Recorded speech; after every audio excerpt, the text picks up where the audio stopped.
ร่วมทำบุญแผ่นเทียนธรรมจักรแผ่นละ20 บาทรอเตียนพรรษาถวายวัดพระบาทอุดมตำบลเวียงอำเภอฝางจังหวัดเชียงใหม่หรือร่วมทำบุญตามกำลังศรัทธารอเทียนพรรษาจำนวน9 เล่มเดินทางไปร่วมบุญถวายเทียนพรรษาในพื้นที่อำเภอฝางจังหวัดเชียงใหม่ณวัดพระบาทอุดมอำเภอฝางจังหวัดเชียงใหม่วันที่13 สิงหาคม 2566 เวลา 14 นาฬิกา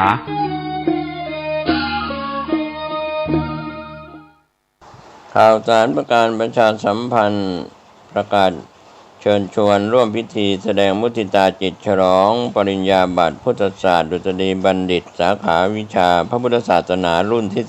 18/10 กับพระครูประหลัดกิติพงศ์กิติโสพโนด็อกเตอร์เลขานุการเจ้าคณะตำบลสันทรายน้อยถึงตำบลสันพเนตรผู้ช่วยเจ้าอาวาสวัดสันขยอมตำบลสันทรายน้อยอำเภอสันทรายจังหวัดเชียงใหม่จัดงานมุทิตาวันเสาร์ที่19และวันอาทิตย์ที่20สิงหาคม 2566ก็เชิญชวนศรัทธาสาธุชนศิษยานุศิษย์ร่วมมุทิตาจิตร่วมเป็นเจ้าภาพสังฆทานเป็นเจ้าภาพโรงทานก็ติดต่อสอบถามรายละเอียดเพื่อร่วมทำบุญได้ที่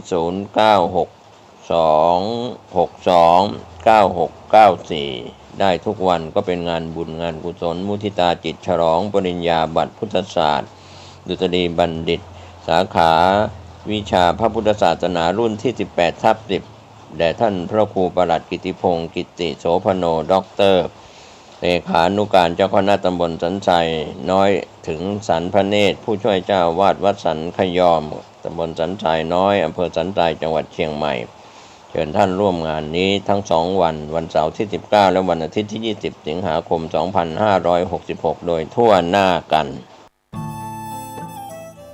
ท่านกำลังติดตามรับฟังสถานีวิทยุกระจายเสียงพระพุทธศาสนาแห่งชาติและสังคมคลื่นเพื่อการศึกษาพระพุทธศาสนาและวัฒนธรรมระบบ FM 104.5 เมกะเฮิรตซ์รายการต่อไปเป็นรายการคดีโลกคดีธรรมเป็นศาสนาสำหรับชาติเราศาสนาในสมัยนี้เป็นของที่แยกจากชาติไม่ได้เป็นความจำเป็นที่เราทั้งหลายผู้เป็นไทยจะต้องมั่นคงอยู่ในศาสนาพระพุทธซึ่งเป็นศาสนาสำหรับชาติเราพระพุทธศาสนาก็ดีหรือศาสนาใดก็ดีที่ตั้งมั่นอยู่ได้ก็ด้วยความมั่นคงของผู้เลื่อมใสตั้งใจที่จะรักษาและข้าพเจ้าพูดทั้งนี้ก็เพื่อชักชวนท่านทั้งหลายอย่างเป็นเพื่อนไทยและเพื่อนพุทธศาสนิกชนด้วยกันทั้งนั้นเพื่อความมั่นคงแห่งพระพุทธศาสนาข้าพเจ้ารู้สึกว่าได้ทำหน้าที่สมควรแก่อุปถัมภ์พระพุทธศาสนาเราจะตั้งใจรักษาศาสนาของเราด้วยชีวิตและถ้าท่านตั้งใจจะช่วยข้าพเจ้าในกิจอันใหญ่นี้แล้วก็จะเป็นที่พอใจข้าพเจ้าเป็นอันมากเพราะฉะนั้นเป็นหน้าที่ของเราทั้งหลายที่จะช่วยกันบำรุงรักษาพระพุทธศาสนาอย่าให้เสื่อมสูญไปการที่จะบำรุงพระพุทธศาสนาเราต้องรู้สึกก่อนว่าหลักของพระพุทธศาสนาคืออะไรเราจะถือว่าเราเป็นไทยด้วยกันหมดเราจะต้องรักษาความเป็นไทยของเราให้ยั่งยืนเราจะต้องรักษาพระพุทธศาสนาให้ถาวรวัฒนาการอย่างที่เป็นมาแล้วหลายชั่วโคตรของเราทั้งหลายพระบรมราโชวาทของพระบาทสมเด็จพระมงกุฎเกล้าเจ้าอยู่หัวรัชกาลที่6พระบรมราโชวาทก็ดีพระราชนิพนธ์ก็ดีหรือพระบรมราชโองการของพระมหากษัตริย์ถือเป็นบทบัญญัติแห่งกฎหมายทั้งหมดทั้งสิ้นการบัญญัติให้พระพุทธศาสนา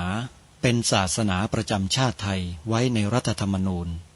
จึงเป็นสิ่งที่ถูกต้องทั้งกฎหมายและทางโบราณราชประเพณีการบัญญัติให้พระพุทธศาสนาเป็นศาสนาประจำชาติไทยไว้ในรัฐธรรมนูญ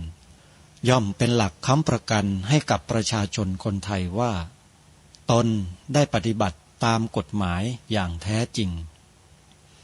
การบัญญัติให้พระพุทธศาสนาเป็นศาสนาประจำชาติไทยไว้ในรัฐธรรมนูญ มิได้เป็นการลิดรอนสิทธิเสรีภาพของผู้ใดแต่เป็นการยืนยันความจริงตามกฎหมายและประวัติศาสตร์ชาติไทยการบัญญัติให้พระพุทธศาสนาเป็นศาสนาประจำชาติไทยไว้ในรัฐธรรมนูญจะทำให้พระพุทธศาสนาได้รับการอุปถัมภ์และคุ้มครองจากรัฐดุจเดียวกันกับที่องค์พระมหากษัตริย์ทรงกระทำมาการบัญญัติให้พระพุทธศาสนาเป็นศาสนาประจำชาติไทยไว้ในรัฐธรรมนูญจะป้องกันพระพุทธศาสนาไม่ให้ถูกลัทธินิกายนอกศาสนากระทำการใดๆได้ด้วยอุบายต่างๆนานาการบัญญัติให้พระพุทธศาสนาเป็นศาสนาประจำชาติไทยไว้ในรัฐธรรมนูญจะทำให้สังคมไทยมีแต่ความสุขร่มเย็นเป็นธรรมทั้งต่อคนศาสนาอื่นและคนสัญชาติอื่นได้อย่างแท้จริงแต่ถ้าไม่บัญญัติให้พระพุทธศาสนาเป็นศาสนาประจำชาติไทยไว้ในรัฐธรรมนูญในอนาคตประเทศไทยจะต้องตกอยู่ในสถานะเดียวกันกับพื้นที่3จังหวัดชายแดนภาคใต้ถึงวันศุกร์และวันเสาร์อาทิตย์ทางสถานีวิทยุแห่งนี้ท่านสามารถใช้โทรศัพท์มือถือระบบ Android ดาวน์โหลดแอปพลิเคชัน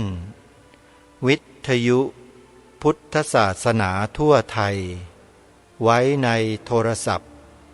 เพื่อติดตามรับฟังรายการนี้ได้ทุกวันแต่ละวันนั้นออกอากาศ5 เวลาคือ9 นาฬิกาช่วงเช้าท่านสามารถรับฟังผ่านแอปพลิเคชันได้ที่สถานีวิทยุวัดหนองกายอยู่ในลำดับที่15และวัดอารามมงคลอยู่ในลำดับที่2วัดอารามมงคลเพิ่งจะอัพเข้ามาสดร้อนเพียงไม่กี่วันนี้เองโยมเป็นสมาชิกใหม่แต่นำรายการคดีโลกคดีธรรมไปออกมานานแล้วครั้งนี้ได้มีโอกาสเข้ามาญาติโยมก็สามารถติดตามรับฟังได้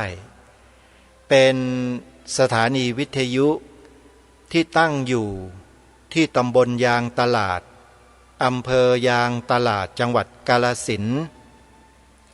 ออกอากาศออนแอร์ตลอด24 ชั่วโมงที่คลื่น FM 89.0 เมกะเฮิรตซ์บริหารงานโดยพระครูปริยัติโพธิธรรมเจ้าคณะตำบลยางตลาดอำเภอยางตลาดจังหวัดกาฬสินธุ์แล้วก็เป็นเจ้าสำนักเรียนพระปริยัติธรรมแผนกสามัญ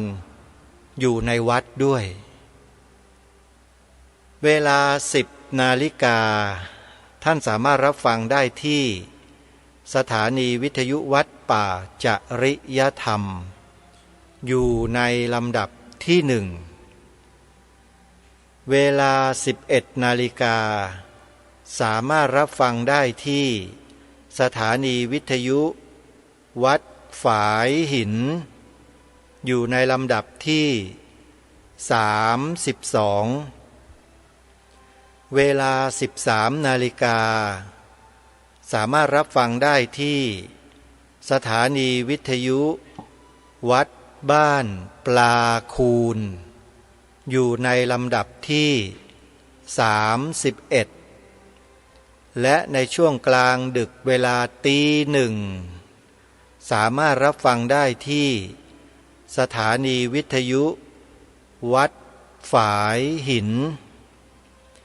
และยังมีสถานีวิทยุวัดสามชุกอำเภอสามชุกจังหวัดสุพรรณบุรีคลื่น FM 100.25 เมกะเฮิรตซ์ออกอากาศรายการคดีโลกคดีธรรมอยู่ที่อำเภอสามชุกจังหวัดสุพรรณบุรีศรีประจันเดิมบางนางบวชและอำเภอใกล้เคียง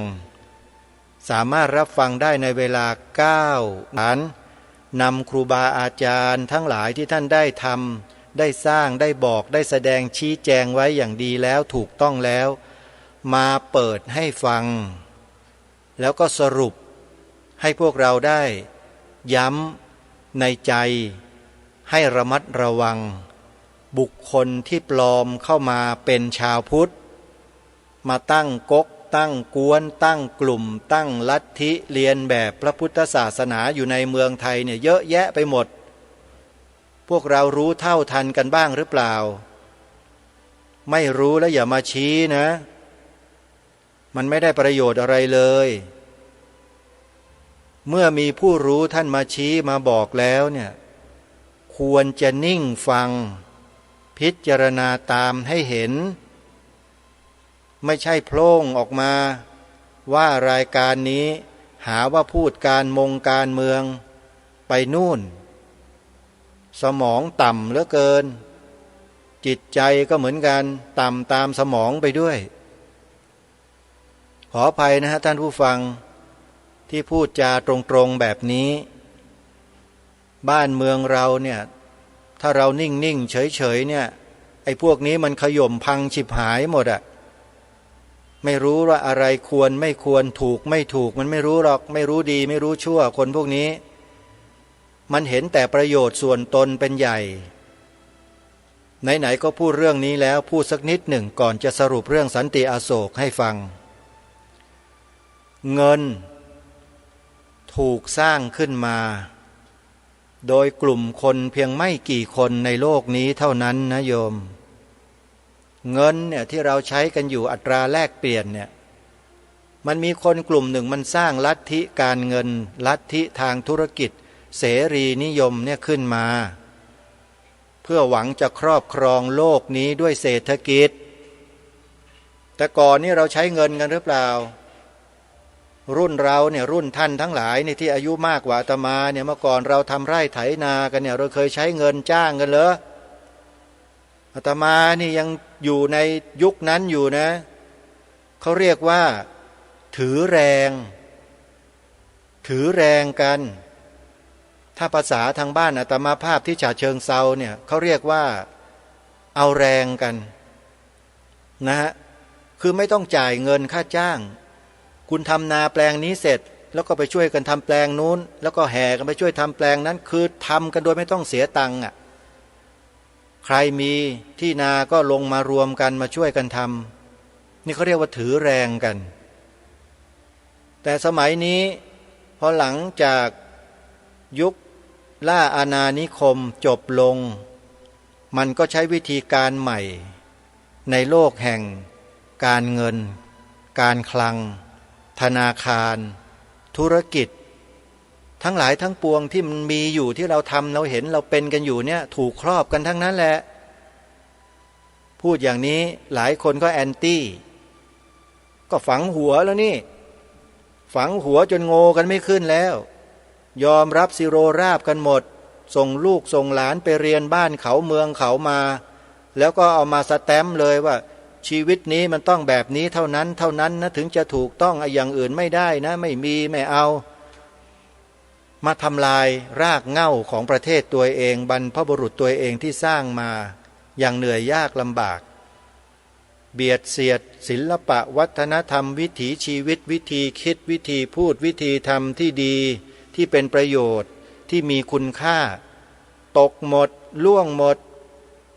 แล้วก็ไปหยิบจับเอาไอ้ของคนพวกเนี้ยที่มันครอบงำโลกอยู่เนี่ยมาเป็นประทัดฐานทางสังคมแล้วก็มาเชื่อถือกันถ่ายทอดให้กันจัดทำเป็นตำรับตำราเรียนกัน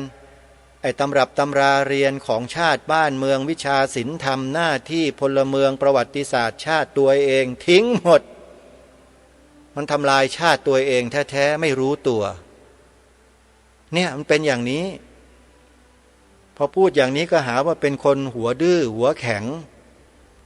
ไปแข็งบ้าแข็งบออะไรล่ะเดี๋ยวนี้เขาเปิดเผยกันทั้งโลกแล้วไอ้ระบบนายทุนระบบเงินทุนระบบอะไรต่างๆเหล่านี้การเงินการคลังการธนาคารที่มันครองโลกอยู่ทุกวันเนี่ยมันเป็นเครื่องมือการครองโลกครอบงำมนุษย์ทั้งโลกแค่นั้นเอง จะไปคิดอะไรกันให้มากมายเยอะแยะและเดี๋ยวนี้เขาก็จะเริ่มเปลี่ยนแปลงระบบการเงินการคลังกันใหม่หมดแล้วเขาจะเปลี่ยนเป็นระบบบล็อกเชนหมดแล้วโยมธนาคารเนี่ยเริ่มจะปิดตัวลงไปแล้วเห็นไหมมันจะหมดแล้วนะยุคธนาคารเนี่ยมันจะไม่มีแล้วนะไอ้ที่ใช้เงินเป็นกระดาษเป็นเหรียญเนี่ยหมดจริงๆจริงไม่ใช่พูดเล่นๆนะเนี่ยรายการคดีโลกคดีธรรมนี่ติดตามสถานการณ์ศึกษาเรียนรู้สิ่งเหล่านี้มาโดยตลอดระยะเวลา10 ปีที่ผ่านมาเนี่ยรู้มานานแล้วแต่ยังไม่เคยพูดเต็มๆแบบนี้หรอกมาวันนี้เนี่ยจึงต้องมาพูดให้ชัดเจนเมื่อ2 วันที่ผ่านมา2-3 วันเนี่ยอาตมาภาพไปนั่งฟังบรรยายที่สถาบันการศึกษาแห่งหนึ่งซึ่งอาตมาภาพได้ถูกพระด้วยกันเนี่ยชักชวนไปให้นั่งฟังก็ปรากฏว่ามีผู้ที่เชี่ยวชาญด้านเทคโนโลยียุคใหม่นะยุคใหม่เลยเขาเรียกว่ายุค AI เนี่ยมีความเชี่ยวชาญมากเป็น CEO ของบริษัทนะบล็อกเชนบริษัทหนึ่งก็แล้วกันเน่ยเป็น CEO เลยนะโยมเขาจ้างมาบรรยาย1 ชั่วโมงอาตมาก็ไปนั่งฟังเรื่องเทคโนโลยีที่ล้ำสมัยสุดๆที่กำลังจะเกิดขึ้นในทศวรรษต่อไปนี้เนี่ยในทศวรรษต่อไปเนี่ยหลังปีพระพุทธศักราช2566ไปเนี่ยโยม2567เป็นต้นไปเนี่ยโยมจะเห็นการเปลี่ยนแปลงอย่างชัดเจนของโลกใบนี้นะการเงินการคลังการธนาคารนี่เปลี่ยนเลยนะถ้าไม่เปลี่ยนถ้าไม่แก้ไขสถานการณ์ให้ทันท่วงทีเนี่ยประเทศไทยเราทั้งประเทศนี่ล้าหลังเลยนะไอ้โทรศัพท์มือถือไอ้ที่เราใช้นิ้วปัดไปปัดมาเล่นเกมเล่นนู่นเล่นนี่จะจุดติดงอมแงมเนี่ยนะมันจะถูกพัฒนาไปสูงกว่านี้อีก10 เท่านี่ฟังคำบรรยายนะฮะฟังผู้เชี่ยวชาญคำบรรยายนะมันจะมีประสิทธิภาพสูงกว่าโทรศัพท์มือถือที่เราใช้อยู่ปัจจุบันเนี้ย10 เท่าตัวแม่เจ้าคุณเอ้ยไม่อยากจะนึกเลยว่ามันจะเป็นยังไงนะ10 เท่าตัวเนี่ยเขาบอกว่าต่อไปมนุษย์เราไม่ต้องมาถือโทรศัพท์แล้วเพียงแค่ใช้สายตาเหลือกไปทางซ้ายขึ้นข้างบนเหลือกลงข้างล่างไปทางขวาเนี่ยไอ้ระบบดิจิตอลยุคใหม่เนี่ยมันก็เปลี่ยนไปตามความต้องการของมนุษย์เพียงแค่ใช้สายตาเหลือบไปเท่านั้นเองโอ้เจ้าประคุณเอ้ยประเทศชาติบ้านเมืองเรามันจะไหวไหมเนี่ยนั่งนึกในใจนะแล้วก็คุยกับพระที่ไปร่วมฟังบรรยายด้วยกันแต่มันมีบทสรุปอยู่อันหนึ่งที่น่าสนใจมากๆเลยและมันตรงกับความคิดที่อาตมาภาพก็ดีพระเราทั้งหลายเนี่ยที่รู้จักกันเนี่ยที่เราคิดกันไว้ก็ดีผู้บรรยายเขาสรุปเลยนะบอกว่าถึงยังไงก็ตามศีลธรรมของมนุษย์ยังมีความสำคัญอยู่ในทุกยุคทุกสมัย AI มันจะทำการพัฒนาไปถึงสุดขั้วขนาดไหนก็ตามแต่ AI มันไม่รู้ว่าศีลธรรมคืออะไรแต่มนุษย์เรานี่แหละถ้าไม่มีศีลธรรมแล้วจะทำลายล้างโลกนี้หมดไม่มีเหลือเลยด้วยเทคโนโลยี AI นี่แหละท่านผู้ฟังทั้งหลายศีลธรรมไม่กลับมาโลกาจะวินาศเป็นวลีของพระเดชพระคุณหลวงพ่อเจ้าคุณพระธรรมโกษาจารย์หลวงพ่อพุทธทาสภิกขุสวนโมกขพลารามท่านพูดไว้จริงทุกอย่างเหมือนกับท่านยังเห็นอนาคตแต่ท่านไม่พูดว่าคืออนาคตแต่ท่านสรุปให้เราทราบเลยว่าศีลธรรมไม่กลับมาโลกาจะวินาศเป็นเรื่องจริงท่านนี่ขนาด CEO ของบริษัทบล็อกเชนบริษัท AI ที่มีชื่อเสียงที่สุดคนหนึ่งในประเทศไทยและอายุน้อยที่สุดนะถ้าบอกชื่อในวงการไม่รู้จักไม่มีหรอกบอกชื่อก็ได้ไม่บอกนามสกุลนะชื่อจิรายุทธ คนคนนี้แหละเขาไปนั่งประชุมฟอรัมเกี่ยวกับเรื่องเทคโนโลยีระดับสูงในต่างประเทศกระทบไหล่กับประธานาธิบดีนะฮะPrime Minister ต่างๆของประเทศต่างๆระดับสูงๆทั้งนั้นเลยมานั่งประชุมกันอยู่ไม่กี่คนเขาไปนั่งอยู่ข้างในนั้นด้วยแล้วก็ได้สอบถามพูดคุยได้ฟังการบรรยายสรุปของโลกยุคใหม่ใน10 ปีข้างหน้าเนี่ยทุกอย่างเปลี่ยนหมดเลยในโลกนี้โยมอย่าตกใจนะที่พูดเนี่ยอย่าเพิ่งตกใจนะยังไงมันก็หนีไม่พ้นเรามันต้องเจอกันอยู่แล้วแต่บทสรุปที่บอกเมื่อสักครู่นี้ไม่ต้องกลัวพวกเราเนี่ยขอให้เราเนี่ยฝึกศีลฝึกธรรมให้ดีมีศีลมีธรรมเอาไว้เถอะรับรองได้ว่าเราเนี่ยรอดปลอดภัยกันจริงๆนี่คือบทสรุปที่ผู้เชี่ยวชาญดังกล่าวได้สรุปในที่ประชุมที่อาตมาภาพไปฟังเมื่อวันนั้นแล้วเขาก็ให้ถามคำถาม2 คำถามในที่ประชุมนั้นโฆษกก็ถามผู้ที่เข้ามาร่วมประชุมในที่ประชุมวันนั้นว่ามีใครที่จะถามคำถามให้2 คำถามมีไหมคะมีไหมคะผู้หญิงเห็นนั่งเงียบกันหมดมาก็เลยยกมือถามเลยคนแรกถามว่าสิ่งที่ผู้บรรยายมาทั้งหมดเนี่ยมันมีอยู่สิ่งหนึ่งที่ทางผู้บรรยายยังไม่ได้พูดถึงเลยแล้วมันเป็นข้อสงสัยที่อาตมาภาพฟังแล้วก็เกิดความรู้สึกเหมือนกับท่านผู้อื่นนั่นแหละว่าเมื่อระบบ AI มันพัฒนาไปถึงขั้นนั้นแล้วเนี่ยมันจะเกิดเป็นอันตรายต่อมวลมนุษยชาติตามที่ได้กล่าวได้บรรยายมาเนี่ยแล้วคนเหล่านั้นเขาเคยคิดหาทางป้องกันหาทางแก้กันไว้บ้างไหมปัญหาเหล่านั้นเราจะใช้วิธีใดแก้เขาก็ตอบเลยตอบยาวเลยประมาณ10 นาทีได้ประมาณ10 นาทีเขาก็ยกบิลเกรดยกคำของบิลเกรดยกคำของจักมาแล้วก็ยกคำของใครคนหนึ่งไม่รู้แหละชื่อเสียงโด่งดังนี่แหละในระบบโซเชียลเน็ตเวิร์กนี่แหละเป็นเจ้าของอ่ะไม่รู้จะมาร์ค ซักเกอร์เบิร์กหรือเปล่าหรือใครก็ไม่ทราบพูดแต่ละคนเนี่ยก็คือบทสรุปออกมาบอกว่ามาร์คโดยเฉพาะบิลเกรดเขาบอกว่าก็เลิกพัฒนามันซะอย่าไปพัฒนามันเลยไอ้ AI เนี่ยมันก็จบแล้วอันนี้บิลเกรดเขาเสนอไว้ส่วนจักมาในนักธุรกิจออนไลน์ระดับโลกเนี่ยเขาบอกว่าไม่ต้องเลิกหรอกพัฒนาไปนั่นแหละแต่เราควรที่จะไม่ใส่ข้อมูลที่มันเป็นโทษต่อมนุษย์ลงไปใน AI มันก็อยู่กันได้มนุษย์ก็ควบคุมได้นี่จักมาเสนออย่างนั้นส่วนอีกคนหนึ่งก็บอกว่าพัฒนาได้อะไรต่างๆแต่มนุษย์จะต้องใช้มาตรการหรือวิธีการควบคุมให้อยู่ไม่เช่นนั้นมันก็จะเกิดเป็นปัญหาได้เขาก็เสนอมา3 คนตอบในที่ประชุมแต่บทสรุปอย่างที่บอกเมื่อสักครู่นี้เขาบอกว่ายังไงก็ตามเรื่องศีลธรรมเนี่ย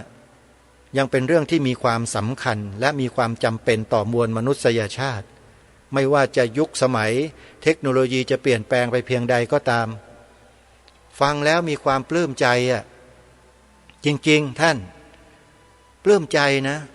แปลว่าคนเหล่านี้นักพัฒนาโปรแกรมซอฟต์แวร์อะไรทั้งหลายเหล่านี้พอเอาเข้าจริงๆแล้วเนี่ยมันเจอทางตันกันหมดเลยมันไปไม่รอดมันต้องมาจบลงตรงศีลธรรมหมดเลยโยมจริงๆฮะเพราะฉะนั้นพระพุทธศาสนาของเราเนี่ยต่อไปเนี่ยนะฮะจะโดดเด่นล้ำหน้าที่สุดในโลกอนาคตนี่คือเรื่องจริงฮะจะโดดเด่นที่สุดล้ำหน้าที่สุดในอนาคตคือไม่มี AI ที่ไหนสามารถมาทำลายล้างได้เพราะมนุษย์ที่มีสติมีปัญญาสัมมาทิฏฐิอยู่ในศีลอยู่ในธรรมนั้นเขาจะมีความสงบแห่งจิตมีความมั่นคงแห่งจิตเหนือกว่ามนุษย์โดยทั่วไปพิสูจน์ได้เลยและทุกวันนี้เราก็มีพุทธบริษัทของเราที่มีจิตใจมั่นคง ในพระรัตนตรัยมั่นคงในศีลในธรรมอยู่มากมายเป็นตัวอย่างอยู่ในประเทศเราเนี่ยเยอะแยะน่าภูมิใจไหมเล่าเพราะฉะนั้นการที่โลกจะพัฒนาไปถึงระดับไหนก็ตามมันก็หนีไม่พ้นในเรื่องของศีลธรรมมันยังคงจำเป็นกับมวลมนุษยชาติในโลกอย่างยิ่งอยู่เสมอโยมอันนี้คือบทสรุปของผู้นำด้านเทคโนโลยีของโลกนะอาตมาไม่ได้พูดเองนะโยมอาตมาบันทึกเสียงไว้ด้วยแล้วส่งไปให้ใครต่อใครฟังอยู่แต่เป็นคลิปบันทึกเสียงไม่รู้ว่าฟังกันบ้างหรือเปล่าหรือว่าฟังนิดเดียวแล้วก็โยนทิ้งกันหมดฟังให้จบสิฮะ80 นาทีนะที่บันทึกมาให้ฟังนะ80 นาทีชั่วโมง20 นาทีนู่นน่ะตั้งใจฟังให้ดีเถอะคือมันอาจจะรำคาญในตรงที่ว่าเราฟังศัพท์ทางด้านเทคนิคที่เขาพูดเนี่ยเราฟังไม่รู้เรื่องแต่พยายามจับใจความให้ดีๆเถอะแล้วท่านจะเข้าใจแล้วจะมองเห็นอนาคตชัดเจนเลยว่าโลกมันจะเป็นไปยังไงนะแต่ยังไงก็ตามเทคโนโลยีวิทยาศาสตร์จะล้ำสมัยเพียงใดแพ้ตัวเองหมดเลยคือมันทำลายตัวเองหมดเลยมันหนีไม่พ้นถ้าหากว่าผู้พัฒนาหรือมนุษย์ผู้ใช้เทคโนโลยีนั้นไร้ศีลธรรมจบหมดแหละในโลกนี้ไม่มีอะไรเหลือเลยศีลธรรมจึงจำเป็นท่านผู้ฟังเพราะฉะนั้นเราศึกษาเราปฏิบัติทานศีลภาวนาศีลสมาธิปัญญาเนี่ยถูกแล้วตรงตามที่องค์สมเด็จพระสัมมาสัมพุทธเจ้าตรัสไว้ถูกต้องหมดเลยดีงามแล้วแต่ก็ใช่ว่าเราจะไม่มีปัญหาจะไม่มีอุปสรรคนะก็เหมือนอย่างที่รายการคดีโลกคดีธรรมนำคลิปเสียงของครูบาอาจารย์ต่างๆมาเปิดให้ฟังนั่นแหละมันก็มีไอ้พวกเหลือบไอ้พวกตะกรวดไอ้พวกอะไรต่างๆเหล่านี้มันแฝงตัวเข้ามาแล้วมันก็มาทำลายเนื้อแท้ของพระพุทธศาสนาของเราเหมือนอย่างที่พระอาจารย์มหาอุเทนปัญญาปริทัศน์กล่าวพระอาจารย์วิทยากิจจาวิชโชกล่าวพระเดชพระคุณท่านเจ้าคุณพระธรรมเมธาพรระแบบทิตยาโนกล่าวไม่ผิดเลยท่านชื่อนามคนพวกนี้ออกมาให้เราปรากฏชัดเจนแต่ถ้ายังไม่สะใจใครอยากจะรู้ให้ลึกกว่านั้นก็ไปเปิดคลิปใน YouTube ที่ชื่อธนวัฒน์โจกกระโทกฟังจำเสียงจำชื่อได้ไหมฮะจดนิดนึงเดี๋ยวจะลืมธนวัฒน์โจกกระโทกเปิดโปงกลุ่มขบวนการพวกนี้ที่ลอกเลียนแบบพระพุทธศาสนาของเราเนี่ยให้เราเห็นอย่างล่อนจ้อนเลยว่าเป็นใครมีที่มาที่ไปอย่างไรแฝงตัวเข้ามาแบบนี้เพื่ออะไรอาตมาภาพศึกษาฟังผู้ที่เขามีข้อมูลเนี่ยเขาพูดเขาเทียบเคียงให้เห็นเขาบอกเลยว่าไอ้ลัทธิแบบนี้นะมันส่งเงินเข้ามาเป็นพันล้านหลายพันล้านในประเทศไทยเพื่อให้ไอ้คนบางกลุ่มบางพวกเนี่ยตั้งก๊กตั้งกวนกันขึ้นมาเพราะว่าถ้าทำในนามของเขาเนี่ยมันไม่สำเร็จทำมา500-600 ปีก็ไม่สำเร็จในประเทศไทยเราเนี่ยเพราะว่าชาวพุทธเราทั้งพระสงฆ์ทั้งคฤหัสถ์ญาติโยมเราเนี่ยมีความสามัคคีมีความรักมีความเข้มแข็งกันมากตียังไงตีเท่าไหร่ก็ตีไม่แตกเพราะคนไทยเรานั้นมีความเชื่อมั่นในคุณงามความดีเชื่อมั่นในองค์พระประมุขของแผ่นดินของเราจึงมีความเจริญมั่นคงต่อเนื่องมาจนถึงวันนี้ท่านผู้ฟังรายการนี้จึงย้ำให้พวกเราเนี่ย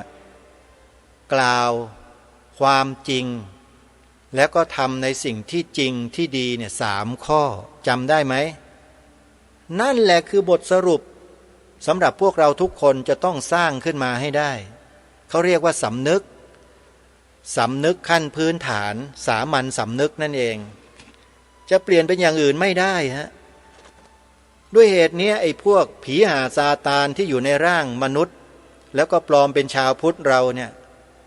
มันต่อต้านตลอดเลยมันไม่ยอมให้ประเทศนี้มีพระพุทธศาสนาเป็นศาสนาประจำชาติอย่างถูกต้องตามกฎหมายเห็นไหมมันไม่ต้องการไงเพราะอะไรเพราะมันต้องการจะครอบครองมันต้องการจะยึดพวกเราเองไม่เข้าใจหาว่ารายการนี้พูดการเมืองการบ้านโยมบ้านเมืองไม่ใช่การเมืองอาตมาไม่เล่นไม่ยุ่งอยู่แล้วพวกการเมืองเนี่ยก็รู้กันอยู่นะว่ามันเป็นยังไงเป็นร่างทรงของใครการเมืองเนี่ยมันคือแค่ร่างทรงเท่านั้นนะไม่ใช่ของจริงนะท่านแต่เรื่องบ้านเรื่องเมืองเรื่องชาติศาสนาพระมหากษัตริย์นี่มันของเรานะเนี่ยของเราคนไทยทุกคนนะรายการนี้จึงออกมารณรงค์ให้พวกเราเนี่ยมั่นคงอยู่ในสถาบันทั้งสามให้ยึดโยงกันไว้ด้วยแนวคิดและอุดมการณ์เดียวกันนี้แล้วก็เสนอวิธีการไงวิธีการง่ายๆใช้ปากเราเนี่ยที่ไปพูดนินทาชาวบ้านเขาไปจับผิดคนอื่นอยู่เนี่ยเลิกแล้วหันมาพูดมากล่าวความจริงตรงนี้ด้วยกันพระพุทธศาสนาเป็นศาสนาประจำชาติไทยของเราแค่เนี้ยข้อที่หนึ่งแค่นี้เองให้กล่าวคำนี้พูดคำนี้ถ่ายทอดคำนี้ออกไปให้ลูกหลานเยาวชนคนไทยเราเนี่ยพูดให้มันติดปากพูดให้ติดปากต่อไปเขาจะโตขึ้นเป็นผู้ใหญ่แทนเรานะถ้าไปปล่อยให้ไอ้กลุ่มคนที่มันตั้งกวนกันขึ้นมาขบวนการกันขึ้นมาล้มล้างสิ่งเหล่านี้ของเราเนี่ยถ้าลูกหลานเราไปเข้ากับพวกนั้นเสร็จเลยไม่มีคนที่จะมารักษาเอาไว้แล้วจึงมารณรงค์ให้พวกเราปู่ย่าตายายพี่ป้าน้าอาพ่อแม่นี่แหละมาช่วยกันข้อที่สองธงชาติไทยของเราเนี่ยใครมันคิดจะมาเปลี่ยนมันก็เปลี่ยนไม่ได้มันพยายามเหลือเกินท่านทราบไหมมันพยายามมาตั้งแต่รัชสมัยของพระบาทสมเด็จพระปกเกล้าเจ้าอยู่หัวรัชกาลที่7แล้วทางรายการเคยนำเอาหลักฐานเนี่ยมาเปิดเผยมาบอกให้พวกเราได้ทราบกันว่ามีกลุ่มคนกลุ่มหนึ่งที่มันคิดจะทำลายล้มล้างสถาบันกษัตริย์ในยุคของพระองค์ท่านรัชกาลที่7นะมันพยายามจะเปลี่ยนธงชาติทีนี้พระองค์ท่านก็พระราชทานพระราชวินิจฉัยให้องคมนตรีทั้งหลายเนี่ยนำไปขบคิดพิจารณาแล้วก็เลือกเฟ้นภายใน5 ข้อเนี่ยว่าจะให้ทำอย่างใดอย่างหนึ่งให้องคมนตรีไปเลือกไปคัดมาปรากฏว่าเสียงองคมนตรีก็แตกไม่เป็นหนึ่งเดียวคนนั้นก็จะเอาอย่างนั้นคนนี้ก็จะเอาอย่างนี้คนโน้นแปลว่าองคมนตรีเองสมัยนั้นนะก็ยังเสียงแตกไม่เป็นหนึ่งเห็นไหมทีนี้ทำยังไงล่ะองค์พระบาทสมเด็จพระปกเกล้าเจ้าอยู่หัวก็เลยทรงมีพระราชวินิจฉัยเองเลยโดยพระราชอำนาจของพระองค์เป็นใหญ่ไงเป็นพระประมุขของแผ่นดินตอนนั้นยังเป็นสมบูรณาญาสิทธิราชอยู่นะก็ทรงมีพระราชวินิจฉัยให้ใช้ธงชาติไทยธงไตรรงค์ที่พระบรมเชษฐาธิราชของพระองค์ท่านคือพี่ชายรัชกาลที่6ของท่านเนี่ยได้พระราชทานไว้นั้นเนี่ยให้ใช้เหมือนเดิมทุกอย่างนั่นก็หมายความว่าทั้งสีทั้งขนาดทั้งธงทั้งอะไรต่างๆความหมายด้วยนะยังให้คงไว้เหมือนเดิมทุกอย่างเพราะฉะนั้นจึงเกิดข้อที่สองไงให้พวกเราได้ใช้วาจากล่าวถ่ายทอดสอนลูกสอนหลานเราว่าสีขาวในธงชาติไทยหมายถึงพระพุทธศาสนาเท่านั้นเห็นแล้วยังนี่คือบทสรุปของประเทศของเราของความเป็นประเทศที่เป็นเอกราชต้องสรุปอย่างนี้นะ เราไม่ใช่ประเทศที่เป็นทาสนะโยมฟังให้ดีนะใครที่มึงคิดจะเป็นทาสเนี่ยไม่ต้องมาพูดไปเลยไปไหนก็ไปแต่เราไม่ต้องการเป็นทาสใครไงเราต้องการรักษาอุดมการณ์ของบรรพชนบรรพบุรุษของเราไว้นะนี่คือข้อที่สองพาลูกพาหลานเยาวชนแปลความหมายสีขาวในธงไตรรงค์ให้เหมือนกันทั้งบ้านทั้งเมืองผู้หลักผู้ใหญ่คนไหนได้ยินได้ฟังแล้วเนี่ยเอาไปทำด้วยไม่ใช่ปล่อยปละละเลยกันนิ่งเฉยกันอยู่พวกนายทหารผู้บังคับบัญชาสามเหล่าธงเหล่าทัพเนี่ยนำไปเป็นนโยบายกองทัพเลยถ้าต้องการจะรักษาความมั่นคงของประเทศนี้ถ้าไม่ทำอย่างนี้นะคุณไม่มีทางหรอกที่จะรักษาไว้ได้ขอบอกเลยนี่คือรูปธรรมไงที่ต้องสร้างให้เกิดมีขึ้นทั้งกายวาจาและใจนะฮะเพราะฉะนั้นสีขาวในธงชาติจะแปลเป็นอย่างอื่นไม่ได้นะหมายถึงพระพุทธศาสนาเท่านั้นนะแล้วขอฝากพี่น้องต่างศาสนาทุกคนนะอย่ายุ่งนะอย่ามายุ่งอย่ามาย่ามให้อยู่เฉยๆอย่ามาอะไรต่อไม่อะไรเกี่ยวกับเรื่องนี้เตือนแล้วนะอย่ายุ่งนะถ้ายุ่งเมื่อไหร่เนี่ยท่านเข้าข่ายเลยนะนี่คือวิธีการรักษาความเป็นไทยความเป็นประเทศชาติบ้านเมืองความเป็นเอกราชของเราและข้อสุดท้ายขึ้นทะเบียนเขียนใบสมัครปฏิญาณตนเป็นพุทธมามกะตลอดชีวิตตามรอยเบื้องพระยุคลบาทบ้านเมืองเราเป็นราชอาณาจักรใช่ไหมแล้วเป็นราชอาณาจักรหนึ่งเดียวจะแบ่งแยกไม่ได้ใช่ไหมเข้าใจคำว่าเป็นหนึ่งเดียวไหมหนึ่งเดียวองค์พระมหากษัตริย์ต้องทรงเป็นพุทธมามกะเท่านั้นนะหนึ่งไหมหนึ่งเดียวใช่ไหมประชาชนผู้จงรักภักดีของพระองค์ท่านก็ต้องเป็นพุทธมามกะตามพระองค์ท่านด้วยใช่ไหมแล้วจะมีอะไรล่ะที่เป็นเครื่องยืนยันเป็นเครื่องที่ทำให้เกิดความมั่นคงได้ในข้อนี้ก็ขึ้นทะเบียนซะสิขึ้นทะเบียนยังไงล่ะก็ไปเปิดเว็บไซต์ของสภาพุทธบริษัทภาคประชาสังคมจิตอาสาแล้วไปดาวน์โหลดใบสมัครมาเขียนสิทำไม่ได้หรือนี่มันยุคไหนแล้วโยมจะบอกว่าทำไม่ได้ไม่มีแล้วโลกมันจะพลิกแล้วนะเนี่ยอีกไม่กี่ปีข้างหน้าเนี่ยพลิกหมดทั้งโลกเลยเปลี่ยนแปลงทั้งโลกขนาดดาวน์โหลดใบสมัครในเว็บไซต์ที่ทำให้อยู่ยังทำกันไม่ได้จบเลยนะเนี่ยล้าหลังเลยนะเนี่ยเพราะฉะนั้น3ข้อเท่านั้นที่ทางรายการรณรงค์ให้ชาวพุทธให้คนไทยเราทำเพราะต่อไปประเทศไทยเราเนี่ยจะเป็นหนึ่งในโลกอันดับหนึ่งในด้านของศีลธรรมคุณงามความดีที่เรามีอยู่ในหัวจิตหัวใจของเราสมดังที่ชาวโลกเขายกย่องเมืองไทยเรามาช้านานแล้วว่าเป็นสยามเมืองยิ้มเห็นไหมล่ะนี่แหละคือสิ่งที่เราจะรักษาแชมป์ในข้อนี้เอาไว้ได้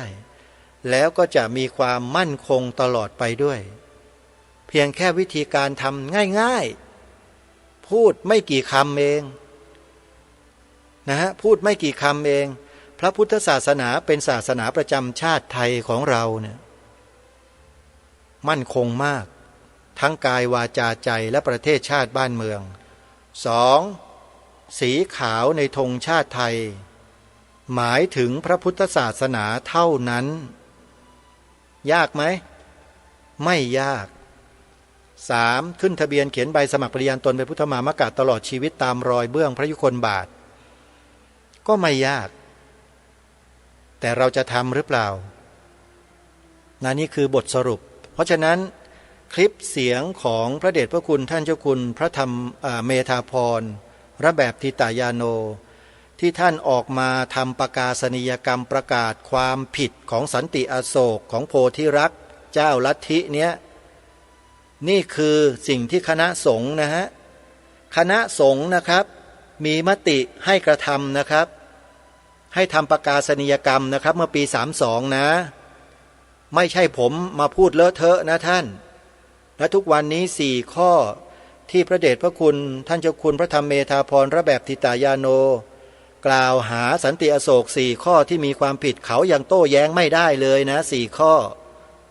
ทำเงียบๆเฉยๆและเอาเรื่องหลักสิทธิมนุษยชนและเอามาตรา38ของรัฐธรรมนูญที่พวกที่พ้องตัวเองที่อยู่ในภาคการเมืองยกร่างและเสียบใส่กันเข้ามานั่นน่ะมาเป็นข้ออ้างอยู่เลยฮะอย่านึกว่ารู้ไม่เท่าทันนะนี่คือสิ่งที่เราชาวพุทธไม่รู้กันเยอะมากแล้วไปหลงกลหลงคารมคนพวกนี้กันอยู่แล้วมาทำลายพวกเดียวกันเองอ่ะ